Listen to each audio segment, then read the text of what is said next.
Anyway, so my name's John. Thanks to Ben, he's actually the one who reached out to me to give this little talk about nurturing devotion outside of Mass in church. So just to introduce myself a bit. So this whole thing about the home oratory just came out pretty much during COVID, during the pandemic.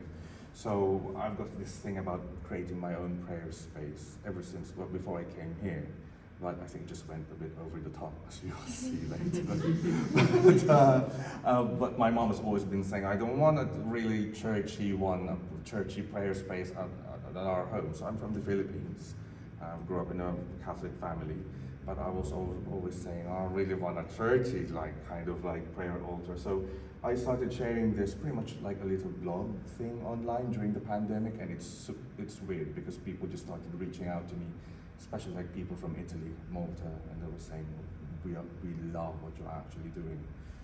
It actually ended up me being contacted by priests sometimes, helping and decorating the churches, because it's pretty much, well, you'll see how it looks like. It's pretty much like a miniature chapel. And then you'll think, well, is that in someone's house? And that looks like a little cathedral inside of it. I'll explain why. And also, just in case any one of you will be interested, I've written some devotional books as well. And Bishop Egan has given the primatur for that, so it's not heretical. So this is the recent one that I've made for written for Lent. So it's like a Station of the Cross, but on Our Lady's perspective. And it's pretty much like a mixture of the last four things as you go through the meditations. They're all available on Amazon. And obviously, me being a Filipino, I've got Saint Lorenzo Ruiz, so I've made a novena. And for October, Octave of the Dead, I'll go through them quickly. So today, what I really want to talk about is, obviously from the title of this presentation, I wanted to share about what liturgical living is. And I think as Catholics, I believe it's almost like the concept of liturgical living is disappearing, especially in the modern time that we're living in. So I think, especially for the younger generation, especially for those in the university, I think it's a good thing to work out and see if we can actually bring it up at some point and even mix it during our day-to-day lives. Nothing really big. But I think it's a way to explore practical ways on how to do things. So I think it's best if we actually go back to the concept of what the liturgy is, because we're using the term liturgical living. Hello. But we just come in, don't worry. So the liturgy is pretty much, the whole concept of the liturgy, all it means is that it's the public worship to God. And that's what we have in the Catechism. So this is the tricky bit, because we're saying about the public worship, and then the Catechism is telling us, well, the sacred liturgy really doesn't just stay as it is, meaning just at Mass. There's the particular line in there which says, in the liturgy, all Christian prayer finds its source and goal. So pretty much you have the liturgy, so to speak, and outside of that, you've got the others, but everything has to conform to the liturgy, so to speak. So whatever we do on a day-to-day basis, if we want to incorporate that on our daily rhythms of life, which I will talk later on, we will see how we can actually do that. So this is what I'm trying to say. So if the rhythm and mysteries we celebrate in the liturgy, if we have that, we can actually connect what we have in the liturgy in the Mass and connect it to our day-to-day practices, and that's why we have the liturgical calendar. We have to understand that with the liturgical calendar, we're not like hamsters just going on constantly in a ring, and it's just a constantly repeating calendar. Actually, if you think of it, all of us in Earth are pilgrims. So it's almost as if the liturgical calendar, with its constant cycles, actually propelling us to a proper journey towards the end. I know it's the end, but there's a meaning to it, which then. And the beautiful thing about the liturgy is that it just transcends time. It applies to any setting. And again, it is leading us to an ultimate goal, an ultimate end. So we've discussed about liturgy. We know that it's about the public worship of God. Now, what is liturgical living? So, this is a definition that I've taken from all over the internet, so I just amalgamated them. So, liturgical living is the intentional integration of the church liturgical year into the ordinary rhythms of daily life. It doesn't just apply to families, with kids. You can actually do it on your own. And this is what I've been doing for the last, I would say, pretty much, since I came to England in 2013. So pretty much because I've got my independence more. So I was like, I'm doing my all Catholic stuff on my own, really. I grew up in a religious family, but I think I'm the one who's, again, you'll see a bit over the top. But so pretty much it's just the art of letting the church calendar become the calendar of your life. It's weird because sometimes, so I'm a registered nurse, I work in a nursing home, I specialize mostly in palliative care. But with me, I always, when I book all my holidays and all that, it's weird because I always go back to the liturgical calendar and go, right, when's the Assumption gonna fall in this year? Will I be able to have an annual leave on that particular time? Especially as Assumption this year, I think it will fall on a Saturday, I think. So yes, it'll be moved on a Sunday, so things like that. I'll be like, I wanna go to the London Oratory. So those small things, those are the things that sometimes with the liturgy, with the calendar, I sort of just anticipate things. So what I'm showing here is, so I was describing the liturgy, public worship of the church, all of us are connected to it. So we've got the Catholic Church to the Universal Church, we belong in the Diocese of Portsmouth, and each of our family, all of us are like cells, part of that whole mystical body of Christ, we're part of the domestic church. You can be on your own, but you're still your own little church in a way. What liturgical living? It's not a substitute for Holy Mass. As you will see later on, the images of my home altar, I don't celebrate Mass in there, you're not allowed to. It really is, as much as it's really over the top, it's just a prayer corner. But it doesn't mean that, I don't go to Mass. It was helpful though during the pandemic. And I've got to say, people were like, because when people start cramming during the pandemic, building the little altars at home because no one can go to church at that time, and I've got mine. I'm like, yeah, there you go, I've got my bit. But the thing is, almost like families in the last few years have almost that notion of we have to have a sacred space at home that almost like disappeared, and it's almost like the pandemic sort of kicked in what was lost. And again, this is not just decorating your home to make it look Catholic, and you don't want to again turn it to something probably created the way I did, and again, as I said, it's not just for families, and it's not about doing things perfectly. Believe me when I tell you, and probably some of you struggle with that, I'm awful with my prayer life, believe me. I've got this prayer corner and I go sometimes, I really need to pray, but yeah. So what I did here is I got 4 practical ways of applying liturgical living into our day-to-day lives. So how do we nurture that? So you can see my prayer altar there. First, by sanctifying time. This is what I was trying to say. We follow the liturgical calendar and we try to observe feast days and the fasts. Fast in particular is a big thing for me because, as you know, in our church at the moment, our fasts are just limited to Ash Wednesday and Good Friday. And I would say that I've been drawn quite a lot to the traditional Latin Mass. I'm not like a schismatic, don't worry, but I just love the traditional Latin Mass, and again, I'm also picking up some of the traditional observance that we have. So I did a challenge very much during the pandemic where I want to observe the proper traditional Lenten fasting, which is 40 days, and no meat since from Ash Wednesday all throughout Easter Sunday, Holy Saturday. Believe me, you lose weight. But of course, everybody knows the Advent wreath.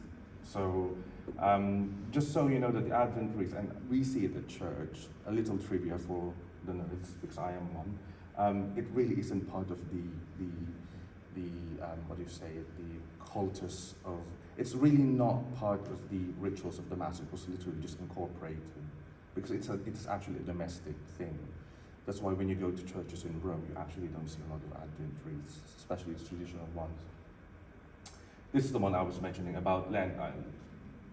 You see this on Instagram, but the reason why I look like that is because we're in the middle of Lent. I'm just so hungry. And so what I do sometimes is that ever since I embarked into this traditional observance of fasting, I create my own calendar. And so I actually make sure that I highlight the bits where I can actually eat, because obviously I cannot go hungry when I'm working. I'm looking after the elderly people. So I dispense myself from actual fasting, but I don't eat meat all throughout Lent, even on Sundays, even on St. Joseph's feast, on solemnities. What I do with that is I just go for big fish and chips, this is my little feasting thing. But that's how I actually incorporate the whole liturgical rhythm, so to speak, and try to observe it. By the way, it doesn't make me a better Catholic than anyone else. That's the whole point of it. It's just anyone wants to, what penances do you really want during Lent? That's good. I mean, it's all down to you, really.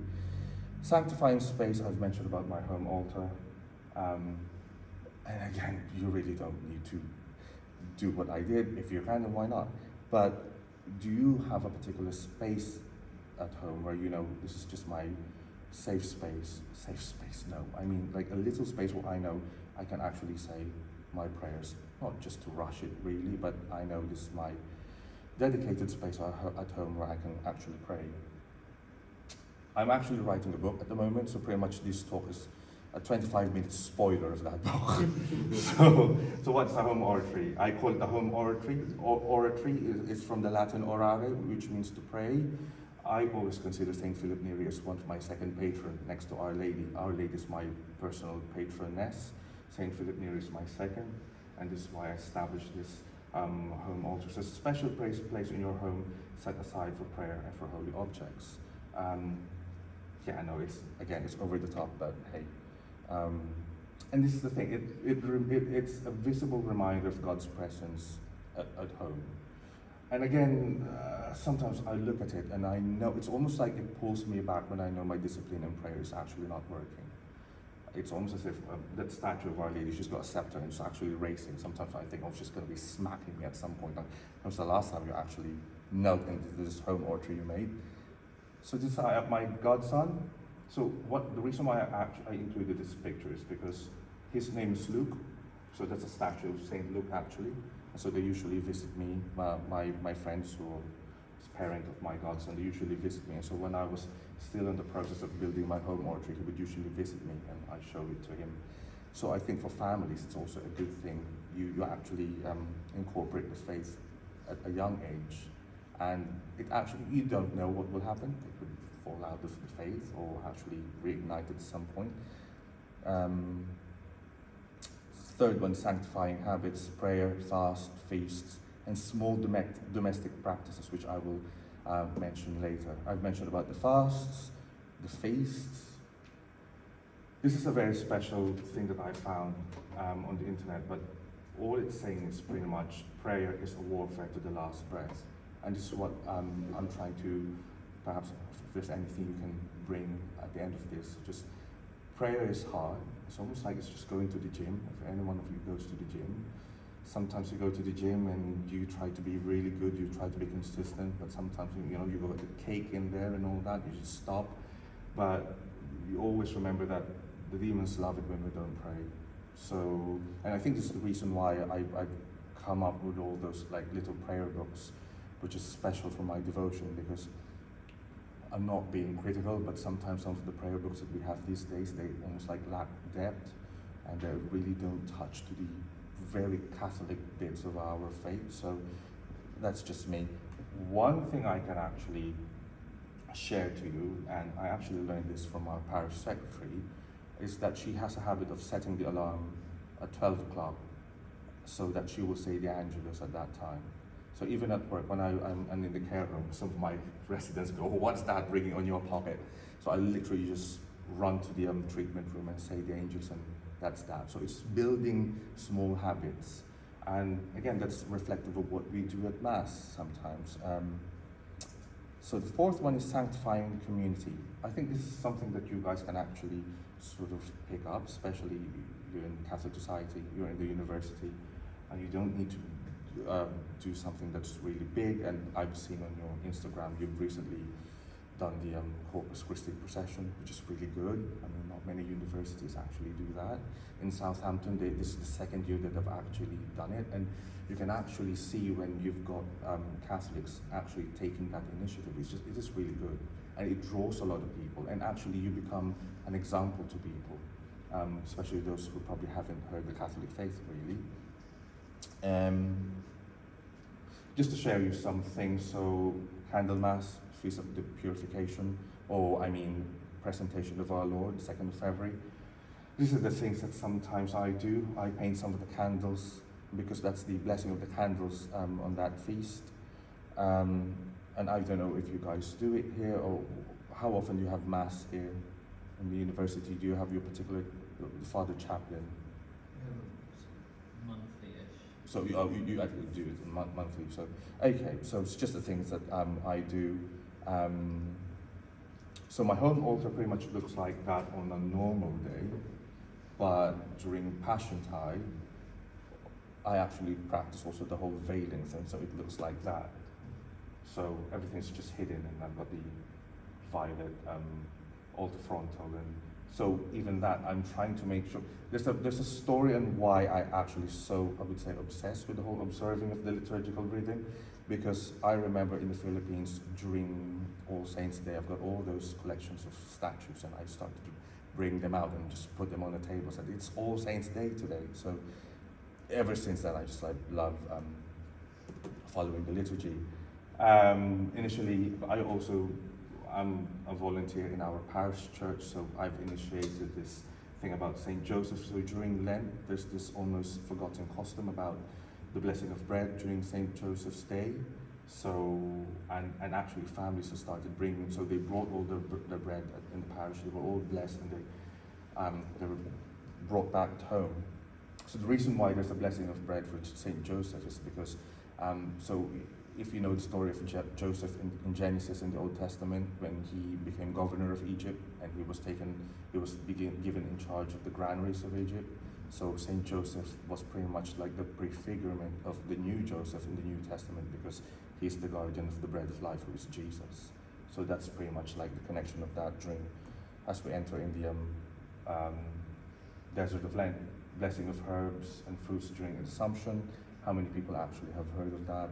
It's something that perhaps we can actually like revive, and those fruits we can actually bring them to in our home. I was accused of being a Satanist by doing this.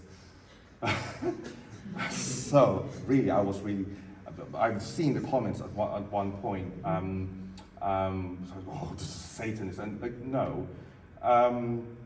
This is also one thing that we Catholics have almost like watered down, the concept of memento mori, and this is like the set of my home altar during the first 8 days at the beginning of November, because the first 8 days of November is dedicated particularly for All Souls, and so it's not just praying for All Souls, but it's actually remembering our own mortality.